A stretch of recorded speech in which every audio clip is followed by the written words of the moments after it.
نظرية داروين وهي قضية تطور الإنسان، يعني كان قردا ثم تطور. نحن نريد أولا متى بدأ أول تطور من قرد إلى إنسان؟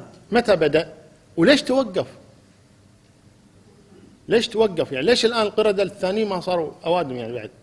ليش وقفت قضية عند بس أول مجموعة مثلا هم اللي تحولوا بشر وباقي القردة ما تحولوا إلى بشر؟ لماذا توقفت؟ ولماذا القرد بالذات؟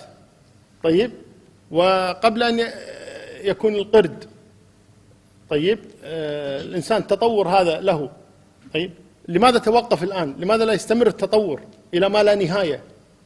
يعني ليش وقف عند حد معين؟ هذا كله يدلك على يعني كذب هذه القصة من ناحية العقل.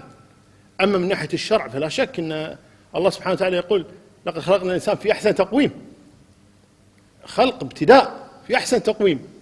طيب، والله أول ما خلق آدم أمر الملائكة أن يسجدوا له، لم يتطور آدم خلق خلقا مباشرا لم يتطور حتى يقال يعني كان قردا ثم صار آدميا. ومن يقول أن الحيوانات كانت قبل الإنسان موجودة؟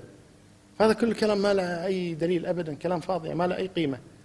ولذلك أذكر من زمان يعني سمعت شريطا قديما لعبد المجيد الزنداني الشيخ، فيقول كتب في صحف بريطانية من زمان، هو يقول بعد كان يا مكان نظرية داروين. هم يقولون كان يا مكان نظرية داروين، يعني هم أبطلها العلم الحديث، يعني لا يمكن أن يقبلها العقل أصلا.